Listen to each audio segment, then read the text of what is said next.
स्वागत है आप सभी का एनएफ न्यूज पर। मैं हूं आपके साथ रोहित। रूस और यूक्रेन युद्ध को लंबा वक्त बीत चुका है।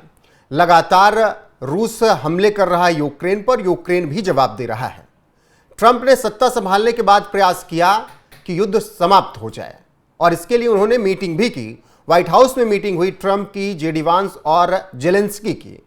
वो मीटिंग इतनी तीखी बहसबाजी में बदल गई कि पूरी दुनिया में चर्चा का विषय बन गई।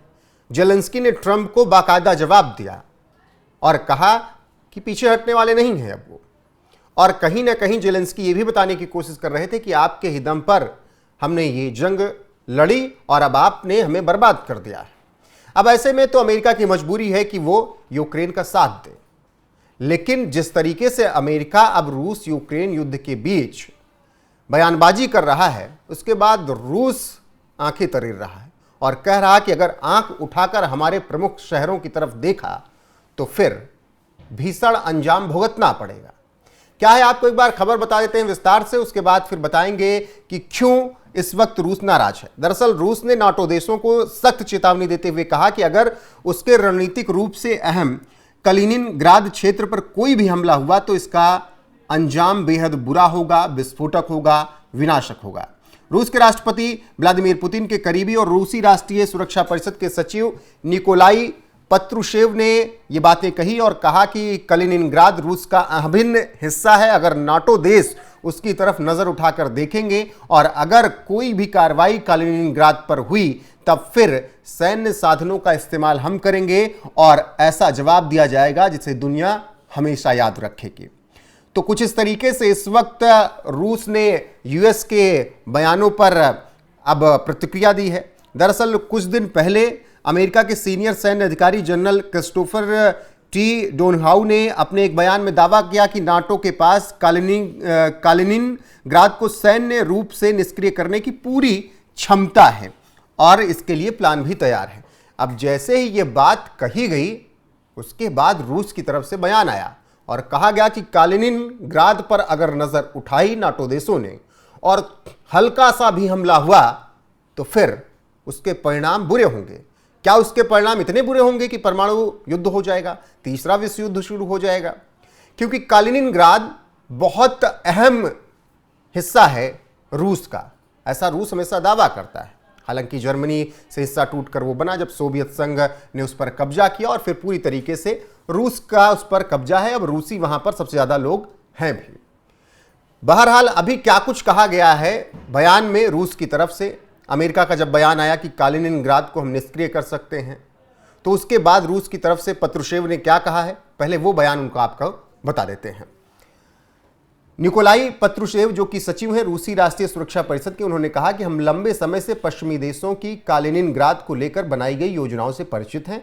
मैं उन्हें बस एक ही बात कह सकता हूं कि यह क्षेत्र रूस का हिस्सा है और उस पर हमला हमारी संप्रभुता पर हमला माना जाएगा, जिसका जवाब हमारी सैन्य नीति और परमाणु सिद्धांतों के मुताबिक तत्काल और निर्णायक तरीके से दिया जाएगा।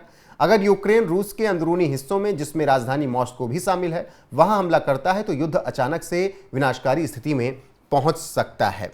तो ये रूसी सुरक्षा परिषद के सचिव की तरफ से बयान आया और उन्होंने कहा कि अगर यूक्रेन रूस के अहम शहरों पर हमला करता है, नाटो देश अगर कालिनिनग्राद पर हमला करते हैं, उसको निष्क्रिय करने का विचार भी मन में लाते हैं, तो फिर उसके परिणाम विनाशकारी होंगे।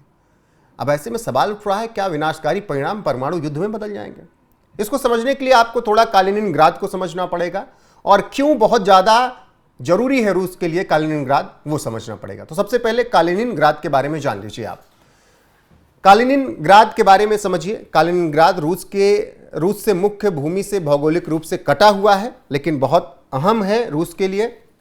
लिथुआनिया और पोलैंड जैसे यूरोपीय संघ और नाटो सदस्य देशों से कालिनिनग्राद घिरा हुआ है। यह क्षेत्र जर्मनी का हिस्सा था और कोएनिसबर्ग नाम से जाना जाता था। 1946 में इसका नाम कालिनिनग्राद कर दिया गया। दूसरे विश्व युद्ध के बाद 1945 में मतलब सोवियत संघ ने इस पर कब्जा कर लिया और इसे अपना हिस्सा बना लिया। तब से इस पर रूस का ही कब्जा है, जब सोवियत संघ हुआ करता था। जर्मन नागरिकों के बाद रूसी मूल के लोग यहां बसे। वर्तमान में लगभग 87% आबादी रूसी मूल की यहां पर है, मतलब रूस के लोग हैं। कालिनिनग्राद रूस के उत्तर पश्चिमी संघीय जिले में सेंट पीटर्सबर्ग के बाद दूसरा सबसे बड़ा शहर है। तो ये जानकारी कालिनिनग्राद के बारे में रही कि क्या इतिहास रहा और किस तरीके से सोवियत संघ ने इस पर कब्जा किया दूसरे विश्व युद्ध के बाद, और फिर वहां पर लगातार जर्मन जो लोग थे छोड़कर चले गए और 87% रूसी हो गए। अब सवाल यहां पर यह कि रूस इतना क्यों चिढ़ा हुआ है अगर नाटो देश कालिनिनग्राद पर निष्क्रियता की बात कर रहे हैं और कह रहे हैं कि उसको निष्क्रिय करने का प्लान है। तो यह समझने के लिए आपको यह जानना होगा कि कालिनिनग्राद कितना महत्वपूर्ण है रूस के लिए। अब वो आपको बता देते हैं कि क्यों रूस बहुत ज़्यादा निर्भर है कालिनिनग्राद शहर पर। यहाँ रूस का अत्यंत महत्वपूर्ण सैन्य अड्डा है और यही वजह है कि रूस बहुत ज़्यादा यहाँ पर निर्भर है। बाल्टिक सागर बेड़े का मुख्यालय और मुख्य अड्डा है। रूस ने परमाणु हमला करने में सक्षम इस्कंदर मिसाइलों को यहाँ पर तैनात कर रखा है। तो रूस ने यहाँ अपनी उन्नत हाइपरसोनिक मिसाइलें भी तैनात की हैं, यानी कभी युद्ध करना हो, कहीं पर हमला बोलना हो तो सब कुछ यहीं से करेगा नाटो देशों में।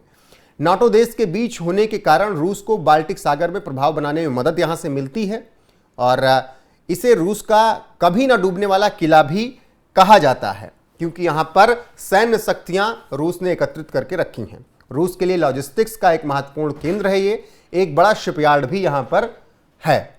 और कालिनिनग्राद की भौगोलिक स्थिति के कारण रूस और यूरोपीय संघ के बीच तनाव हमेशा से बना रहता है और यही वजह है कि नाटो देश इस पर पैनी नज़र गड़ाए रहते हैं। नाटो देश कालिनिनग्राद को लेकर हमेशा ये कहते हैं कि हम इसको निष्क्रिय कर सकते हैं, इस पर हमला कर सकते हैं, और ऐसे में रूस का कहना है कि कालिनिनग्राद पर हमला परमाणु हमले में बदल सकता है। वही बात अब फिर से रूस कह रहा है कि अगर कालिनिनग्राद पर नजर गड़ाई तो ठीक नहीं होगा। यहाँ के यांत्रण शिपयार्ड ने भारत के लिए 2 स्टील्थ फ्रिगेट आईएनएस तुशिल और आईएनएस तमाल बनाए। मतलब भारत के लिए बहुत महत्वपूर्ण कालिनिनग्राद है। भारत ने हाल ही में कालिनिनग्राद को चावल भी भेजा जो व्यापारिक संबंध को दर्शाता है। तो अब आप इससे समझ गए होंगे कि कालिनिनग्राद रूस के लिए क्यों इतना महत्वपूर्ण है। कालिनिनग्राद भारत के लिए भी महत्वपूर्ण है क्योंकि यहाँ पर आईएनएस तुशिल और आईएनएस तमाल बनाए जा चुके हैं और भारत भी कालिनिनग्राद की मदद कर चुका है रूस की, और चावल अभी हाल फिलहाल में भिजवाए, तो इससे आप आपसी संबंध भी दोनों का समझ सकते हैं।